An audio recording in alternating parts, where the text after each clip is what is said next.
Salut, on se retrouve pour une vidéo que j'ai jamais faite sur ma chaîne, une vidéo de chit-chat, mais make-up. Vous voyez ma tête là? Vraiment j'ai pris mes meilleurs accessoires, c'est-à-dire le maquillage que j'ai, c'est-à-dire vraiment... Est-ce que vous voulez savoir quelle est ma palette de fard à paupières? C'est ça. Et vraiment, une fois j'allais faire un maquillage avec, j'étais quand même assez fière. Et on m'avait demandé ah mais t'as fait ça avec quoi?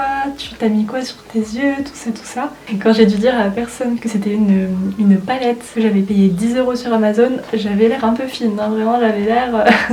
Enfin bref, voilà, je suis un peu une quiche en maquillage. Ça c'est mon miroir avec écrit super miroir dessus. Et je sais pas qu'est-ce qui m'a pris aujourd'hui, mais je sors de la douche. Enfin ça fait un petit moment que je suis allée à la douche, mais je suis dans un mood où j'ai envie de me maquiller. Et c'est parti parce que j'ai pas filmé aujourd'hui, je me dis autant faire une vidéo. Je vous ai fait une petite story sur Instagram si vous avez envie de me poser des questions. Déjà je vais mettre mon petit setup. Je sais pas si vous allez voir ce que je fais. Première étape, je m'attache les cheveux parce que sinon on va avoir les cheveux dans les yeux et ça on veut pas. Et donc la première question, c'est plutôt une demande d'avis, mais c'est pas où il y a une bestiole.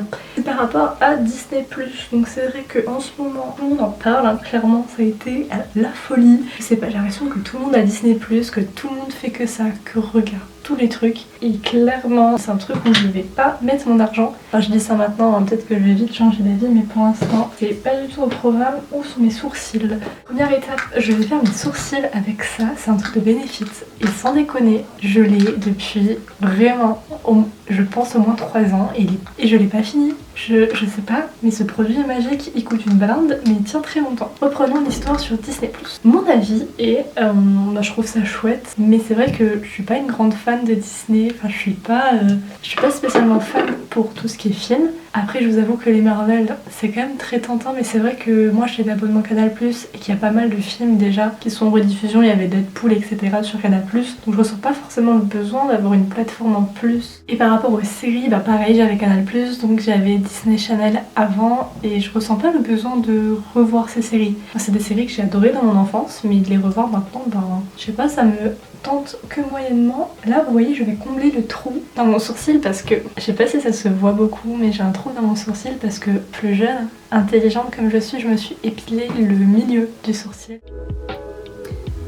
Ça me donne envie un peu d'être sur la plateforme histoire juste de voir. C'est vraiment les séries originales parce que c'est vrai que j'ai vu qu'apparemment ils avaient refait une série par rapport à High School Musical et tout ça. Ça j'ai envie de voir. Mais je pense que je serais pas fan donc. Mais c'est un peu une histoire de curiosité en fait. Mais je trouve ça un peu intéressant de voir l'évolution parce qu'en plus ça fait longtemps que j'ai pas vu ce qui se passait sur un peu tout ce qui est série Disney. Et vraiment je vous jure, j'y mets toute mon âme pour arriver à parler et à faire mon sourcil. Mais je trouve cette activité un peu compliquée. Ouh là là.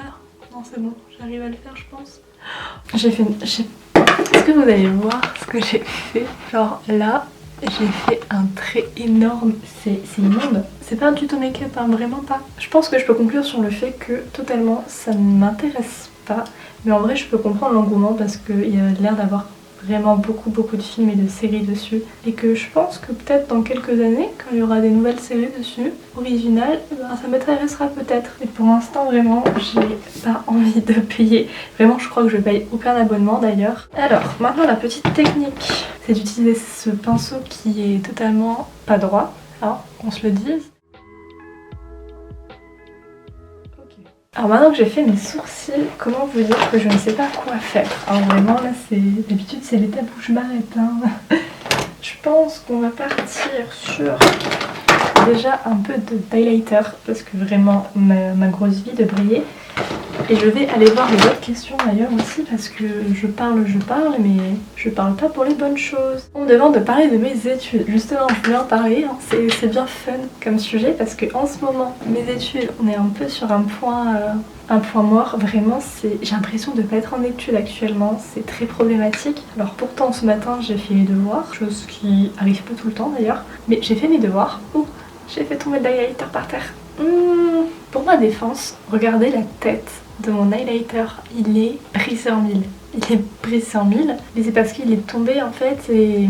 Par rapport à mes études, j'ai l'impression de pas être en études tout simplement parce que depuis le confinement, avant de base, j'avais maximum peut-être 4 heures dans la journée. J'allais souvent, pas la journée entière, mais j'essayais d'y aller et puis voilà, je voyais des gens, j'allais à la fac, donc j'avais un peu cette sensation d'école. Sauf que maintenant, du coup le miroir il est tout Bref, sauf que maintenant depuis le confinement c'est pas le cas et en gros personnellement, désolée je prends mon miroir, mais personnellement on a beaucoup de cours qui ont été effacés. En gros il y a des matières qu'on n'aura pas de partiel et pas de contrôle continu. Donc comment vous dire que ça me fait encore moins de travail, déjà j'en avais pas beaucoup. Alors oui, j'ai beaucoup de travail en russe, hein, je me suis assez plainte sur ce sujet-là. Au-delà de ça, le reste, franchement, j'ai pas beaucoup de travail. Et en même temps, je suis pas vraiment les cours en ligne parce que du coup, je suis trop dans le mood, hein, je vous l'avoue. Et ce qui fait que je m'ennuie un petit peu tout de même. En tout cas, le sujet de mes études actuellement,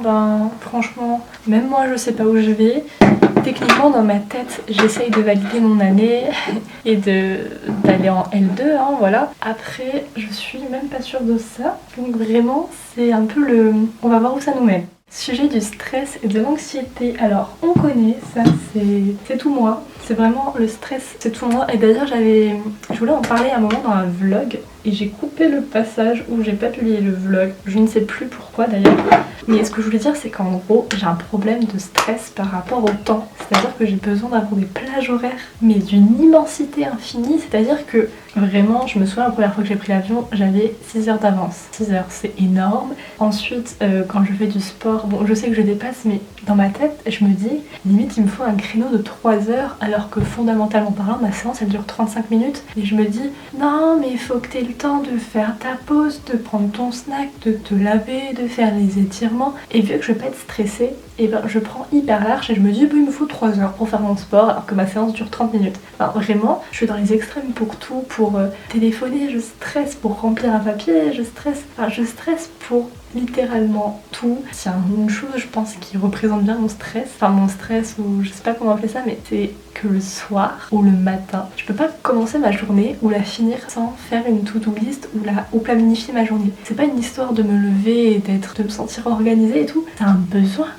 Si le matin je me réveille et que j'ai pas cette liste, mon cerveau il fuse de tous les côtés et je suis en mode mais qu'est-ce que je vais faire, oh là là mais à quelle heure, mais est-ce que je vais avoir le temps, ça se trouve j'aurai pas le temps et je commence à paniquer et à réfléchir à tout. Il faut que je pose sur papier, sinon ce n'est pas la peine. Et pour en revenir au sujet global en dehors de moi, je trouve que c'est un sujet on en parle que moyennement ou alors on n'utilise pas les bons mots et c'est très vite problématique et les gens le prennent un peu à la légère, surtout les personnes un peu adultes.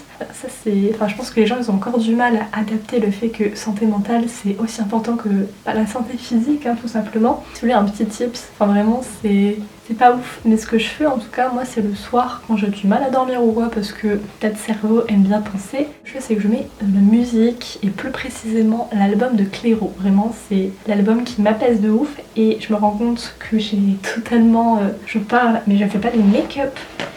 Qu'est-ce qu'on peut faire? J'ai pas 10 000 palettes, hein, vraiment. Il me faudrait des coups. Ah là, il y a des paillettes. Excusez-moi, je cherche un esthétique et j'arrive. C'est bon, j'ai trouvé ce que je voulais faire. C'est un make-up rose pâle, mais vraiment très très rose pâle avec des paillettes. Je vous le dis tout de suite, ne criez pas. Je vais mettre le fard à paupières avec mes doigts. Voilà, comme ça c'est dit. Vous allez tous respirer, c'est pas grave. C'est pas un tuto make-up, faut pas m'engueuler. Donc maintenant que je vais prendre...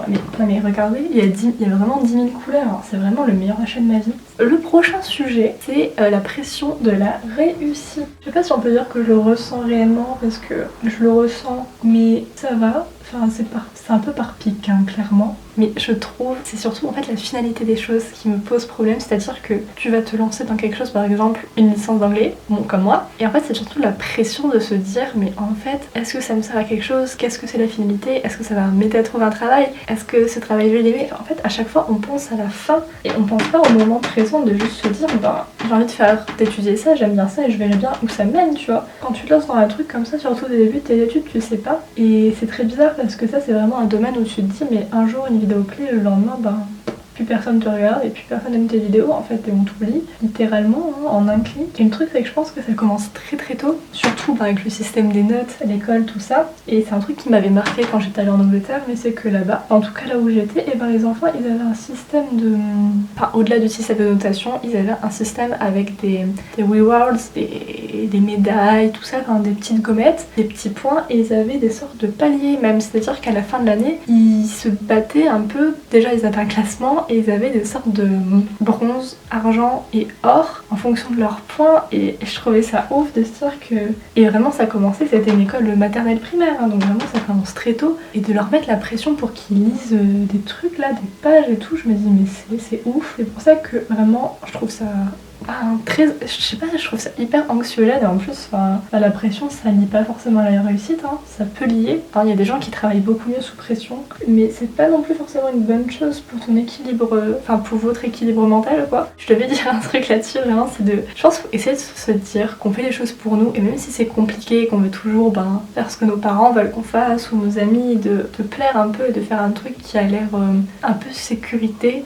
Je pense que le plus important c'est quand même qu'on arrive à faire quelque chose qui nous plaise à nous et de se dire que on n'a pas vraiment d'échec. Enfin, je veux dire, si on fait une erreur, qu'on réussit pas quelque chose, on aura appris et on peut toujours le recommencer plus tard, tu vois. Après, je sais que c'est un peu dur de prendre du recul là-dessus et de l'accepter, surtout quand il met beaucoup d'énergie et du temps. Pour le deuxième œil, nous allons passer à un autre sujet qui est les choses qui me rendent heureuse. Voilà, tout simplement. J'avais fait une vidéo là-dessus.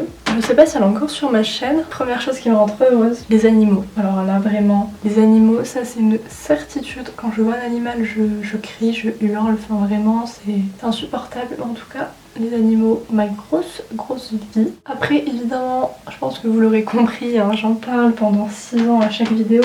Mais j'adore la cuisine, alors vraiment cuisiner de tous les côtés, hein, que ce soit des gâteaux ou juste des plats salés, j'adore ça. Tout ce qui est lié en fait à tout ça au final, hein, faire les courses, j'aime bien.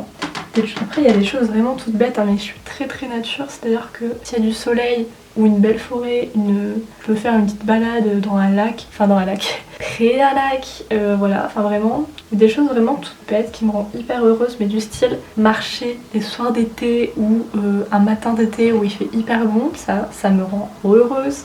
Manger quelque chose qui sort du four, ça aussi, trop cool. Ah mais évidemment il y a YouTube, vraiment ça, quand tu mets en fait tellement d'efforts des fois dans une vidéo et qu'on vient te voir en commentaire, on te dit oui c'est trop bien, enfin je sais pas, alors ça m'a rendu heureuse ta vidéo ou quoi, bah c'est tellement, là t'es content quoi. Donc vraiment YouTube sur ma liste des choses qui me rendent heureuse. Évidemment, ça me paraît un peu logique, hein, mais mes proches, hein, voilà, mes amis, c'est quand même, hein, des fois je me pose et je me dis waouh, j'ai des amis trop cool. Je suis un peu dubitative de ce que je suis en train de faire. J'ai voulu changer de couleur, j'ai pris un rose plus foncé et il est totalement pigmenté celui-là, genre je me sens un peu trahie. Ce que j'étais en train de vous dire, c'est qu'il y avait un autre sujet que je viens de voir en fait sur Instagram et qui est très d'actualité, c'est par rapport à la pression qu'on ressent sur les réseaux sociaux. Donc moi je prends l'exemple d'Instagram parce que c'est celui où je suis le plus et où je pense je le ressens le plus. C'est par rapport à tout ce qui est fit girl et évidemment tout ce qui est productivité, notamment. Et je pense que c'est quelque chose que je fais depuis déjà extrêmement longtemps et je peux que vous le conseiller. Et c'est vraiment de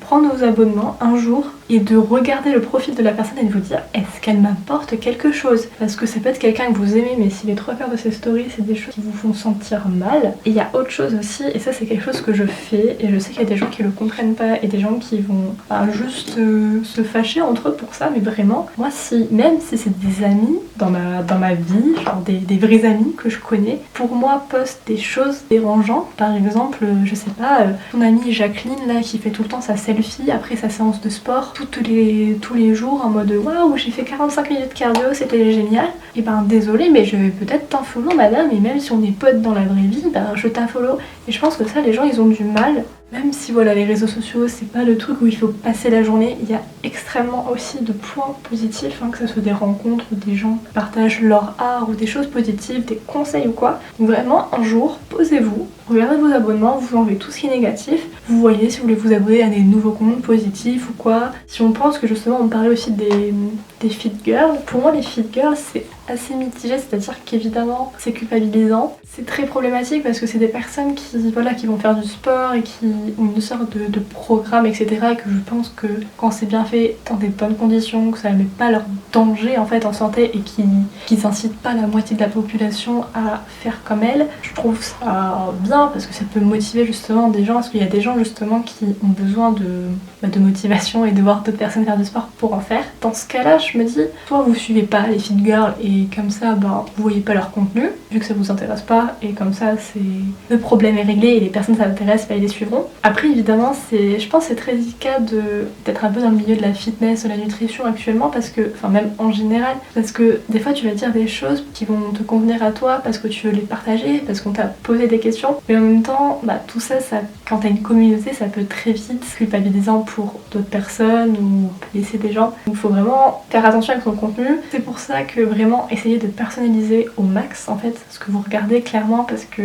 c'est toujours comme ça. Enfin je veux dire, je suis des gens par exemple qui, pas des gens fitness ou quoi, et c'est pas des personnes culpabilisantes, c'est juste de l'inspiration. Enfin en tout cas moi ça m'a pris du temps avant de trouver des gens qui m'inspiraient mais qui étaient pas culpabilisants. Faut se focus, faut prendre son temps et essayer de trouver des personnes qui nous inspirent réellement. La vidéo est très longue donc je vais m'arrêter là parce qu'il y avait encore d'autres petits sujets qui auraient été intéressants d'en parler, mais là on va se calmer. Je vais mettre mon mascara et on va faire un close-up sur ce maquillage, comme ça vous verrez un peu de plus près. J'espère que ça vous aura plu cette vidéo, parce que je sais pas, là je me sentais bien dans le mood de faire un petit make-up. En plus en ce moment que le soleil envoie mes taches de rousseur, donc je suis vraiment contente. Mes taches de rousseur avant je les aimais pas du tout. D'ailleurs je sais pas d'où ça sort parce que je suis pas rousse, mais maintenant j'en suis plutôt contente vraiment. Même si je trouve que j'ai des taches de rousseur un peu... je pense que ça se verra jamais à la caméra, mais c'est pas des taches de rousseur, des petits points mignons, c'est un peu étalé en mode c'est fondu, c'est très particulier. Et voilà le résultat, je sais pas si...